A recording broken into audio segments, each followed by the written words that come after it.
ഞാൻ ഇന്ന് അഡ്വക്കേറ്റ് ഭാനു പ്രതാപ് സിംഗിനോട് സംസാരിച്ചപ്പോൾ അദ്ദേഹം പങ്കുവച്ച ചില വിവരങ്ങൾ ഞാൻ പെട്ടെന്ന് നിങ്ങളെ അറിയിക്കാം. അദ്ദേഹം ഈ കഴിഞ്ഞ ഒന്ന് രണ്ടാഴ്ചയായിട്ട് ഈ RTIയുടെ പുറകെയായിരുന്നു. റൈറ്റ് ടു ഇൻഫർമേഷൻ പ്രകാരം 3 പ്രധാനപ്പെട്ട ഏജൻസികൾക്ക് അല്ലെങ്കിൽ 3 പ്രധാനപ്പെട്ട ഇൻസ്റ്റിറ്റ്യൂഷൻസിന് അവര് RTI കൊടുത്തിട്ടുണ്ടായിരുന്നു. ഈ RTIയുടെ പിന്നിലുള്ള ചോദ്യം ഇവരാകെ ചോദിച്ചത് 18 ചോദ്യങ്ങളാണ്. എല്ലാ ചോദ്യങ്ങളും പ്രസക്തമല്ല. അവസാനത്തെ ചോദ്യം അതിന്റെ ഉത്തരവും മാത്രം ഞാൻ നിങ്ങളോട് പറയാം. അത് പറഞ്ഞു കഴിയുമ്പോൾ തന്നെ ഇന്ത്യയിലെ തിരഞ്ഞെടുപ്പ് വോട്ടിംഗ് മെഷീൻ എന്ന് പറയുന്നത് എത്ര വലിയ തട്ടിപ്പ് പരിപാടിയാണ് എന്നുള്ളത് നിങ്ങൾക്ക് മനസ്സിലാവും. ആ ഒരൊറ്റ 18ാമത്തെ ചോദ്യത്തിന്റെ ചോദ്യവും ഉത്തരം മതി. ഈ 3 ഏജൻസികൾ എന്ന് പറയുന്നത്, ഒന്ന് ഈ വോട്ടിംഗ് മെഷീൻ ഉണ്ടാക്കുന്ന കമ്പനി ആയ BEL, ഭാരത് ഇലക്ട്രോണിക്സ് ലിമിറ്റഡ്. അത് രണ്ടാമത്തെ കമ്പനി അവര് റൈറ്റ് ടു ഇൻഫർമേഷൻ വെച്ച് ചോദിച്ചത് ECIL, electronics corporation of India, അങ്ങനെ എന്തോ ഒരു കമ്പനി, ECIL എന്നാണ് അതിന്റെ പേര്. മൂന്നാമത്തത് ഇവരുടെ RTI തിരഞ്ഞെടുപ്പ് കമ്മീഷനോട് തന്നെയായിരുന്നു. ആദ്യം നമുക്ക് ഇവർ തിരഞ്ഞെടുപ്പ് കമ്മീഷനോട് ചോദിച്ച RTIയുടെ കാര്യം മാത്രം പറയാം. ഞാൻ പറഞ്ഞല്ലോ 18 ചോദ്യങ്ങൾ ഉണ്ടായിരുന്നു. 18ാമത്തെ ചോദ്യം ഉത്തരമാണ് പ്രസക്തം. അതിൽ നിന്ന് നിങ്ങൾക്ക് തട്ടിപ്പ് മനസ്സിലാവും. അത് ഞാൻ നിങ്ങളെ വായിച്ചു കേൾപ്പിക്കാം. 18ാമത്തെ ചോദ്യം, ഈ ഇന്ത്യയിൽ ഉപയോഗിക്കുന്ന EVM-ഉം അതുപോലെ VVPAT മെഷീനുകളെല്ലാം സർട്ടിഫൈഡ് ആണോ?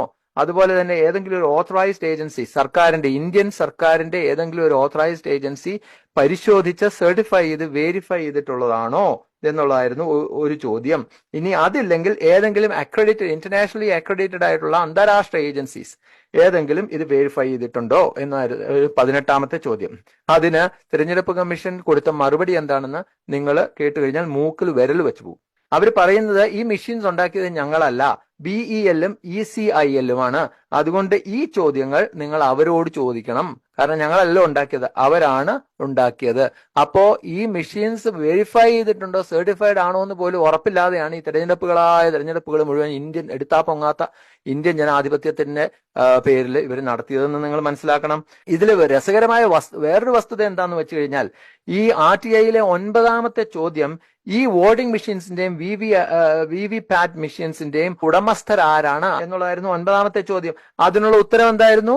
ഇലക്ഷൻ കമ്മീഷൻ പറഞ്ഞത് the election commission owns these machines. Election കമ്മീഷനാണ് ഈ മെഷീനുകളുടെ ഉടമസ്ഥരെന്ന് പറഞ്ഞാണ്. അപ്പോൾ ഉടമസ്ഥരാരാണ്? ഇലക്ഷൻ കമ്മീഷനാണെന്ന് ഇലക്ഷൻ കമ്മീഷൻ 9ാമത്തെ ചോദ്യത്തിന് ഉത്തരമായിട്ട് പറയുന്നു. 18ാമത്തെ ചോദ്യത്തിൽ പറയുന്നു ഞങ്ങൾക്കറിയില്ല, ഉണ്ടാക്കിയത് മറ്റു 2 കമ്പനീസ് ആണ്, അതുകൊണ്ട് സർട്ടിഫൈഡ് ആണോ വെരിഫൈഡ് ആണോ ഞങ്ങൾക്കറിയില്ലെന്ന്.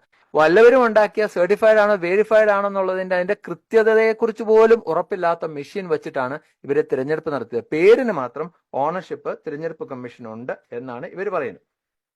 ഇനി രണ്ടാമത്തെ RTI, അത് BEL, ഭാരത് ഇലക്ട്രോണിക്സ് ലിമിറ്റഡിനായിരുന്നു കൊടുത്തത്. അതിൽ ഇതേ ചോദ്യങ്ങളാണ് ചോദിച്ചത്. 18ാമത്തെ ചോദ്യത്തിന്റെ മാത്രം ഉത്തരം. ചോദ്യം എന്തായാലും നിങ്ങൾക്കറിയാമല്ലോ, EVMs-ഉം VVPAT മെഷീനും ഏതെങ്കിലും ഇന്ത്യയിലെ സർക്കാർ അപ്രൂവ്ഡ് ആയിട്ടുള്ള ഏതെങ്കിലും ഏജൻസിയോ അല്ലെങ്കിൽ ഇന്റർനാഷണലി അക്രഡിറ്റഡ് ആയിട്ടുള്ള ഏതെങ്കിലും ഏജൻസിയോ അപ്രൂവ് ചെയ്തിട്ട് വെരിഫൈ ചെയ്ത് സർട്ടിഫൈ ചെയ്തിട്ടുണ്ടോ എന്ന് ചോദിച്ചപ്പോൾ അവരുടെ ഉത്തരം, ഈ മെഷീൻസ് രണ്ടും ഞങ്ങൾ നിർമ്മിച്ചിട്ടുള്ളത് കേന്ദ്ര സർക്കാർ അംഗീകരിച്ചിട്ടുള്ള ഇപ്പോൾ നിലവിലുള്ള ടെക്നിക്കൽ സ്പെസിഫിക്കേഷൻസ് വെച്ചിട്ടാണ്. അതുപോലെ തന്നെ ഇതിന്റെ കൃത്യത പരിശോധിക്കുന്നത് ഇലക്ഷൻ കമ്മീഷനാണ്. അവരെ തിരഞ്ഞെടുത്ത ഒരു ഇൻസ്പെക്ഷൻ ഏജൻസിയാണ് ഇതിന്റെ കൃത്യത പരിശോധിച്ച് സർട്ടിഫൈ ചെയ്യേണ്ടത് എന്ന് പറയുന്നത് BEL ആണ്. തിരഞ്ഞെടുപ്പ് കമ്മീഷൻ എന്താണ് പറഞ്ഞത്? കൃത്യത പരിശോധിക്കേണ്ടത് മാനുഫാക്ചറേഴ്സ് ആണ്. എന്ന് വെച്ച് കഴിഞ്ഞാൽ നമ്മൾ ഈ വോളിബോൾ കളിക്കുന്ന പോലെ പന്ത് ഇവിടെ നിന്ന് അങ്ങോട്ട് തട്ടുന്നു, അവിടെ നിന്ന് ഇങ്ങോട്ട് തട്ടുന്നു, പാവം ജനങ്ങൾ വിഡ്ഢികളാവുന്നു. അടുത്തത് വേറൊരു RTI, ഇവർ 3ാമത്തെ RTI ECIL-ന് സമർപ്പിച്ചിട്ടുണ്ട്.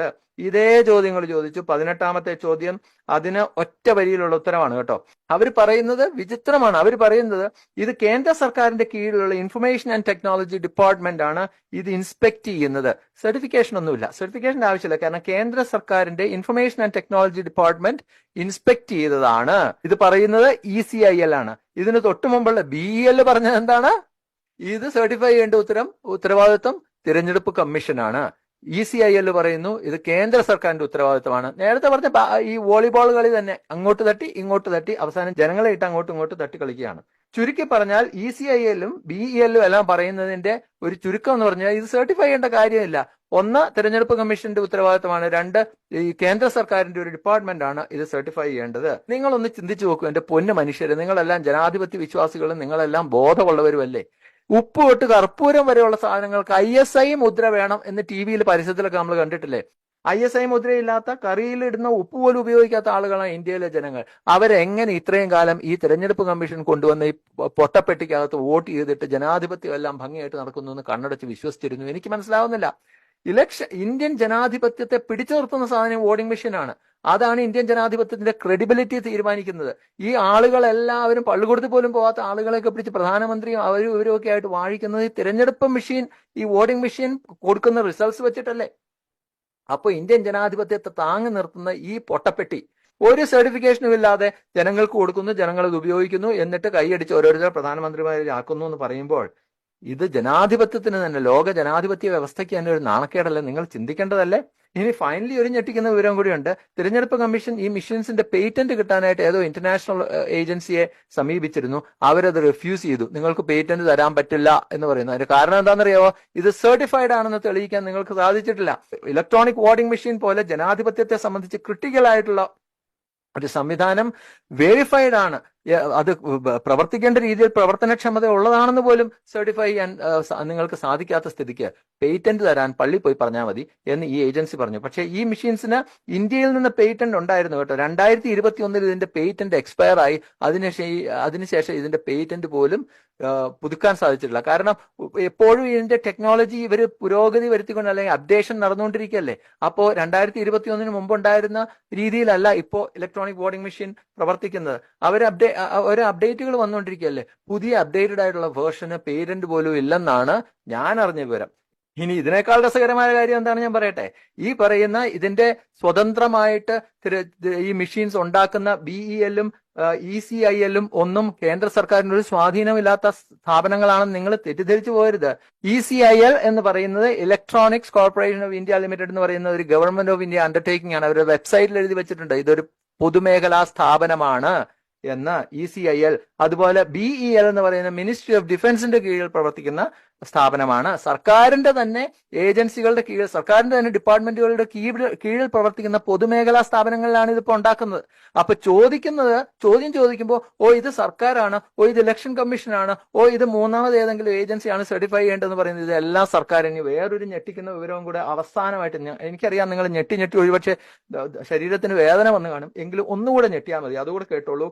ഈ പറയുന്ന BEL ഭാരത് ഇലക്ട്രോണിക്സ് ലിമിറ്റഡിലെ ഡയറക്ടർ ബോർഡിൽ തന്നെ, ബോർഡ് ഓഫ് ഡയറക്ടേഴ്സിൽ തന്നെ BJP-ക്കാര്, സംഘപരിവാറുകാരുണ്ട്. അതിൽ ഒരാളുടെ പേര് ഞാൻ പറയാം.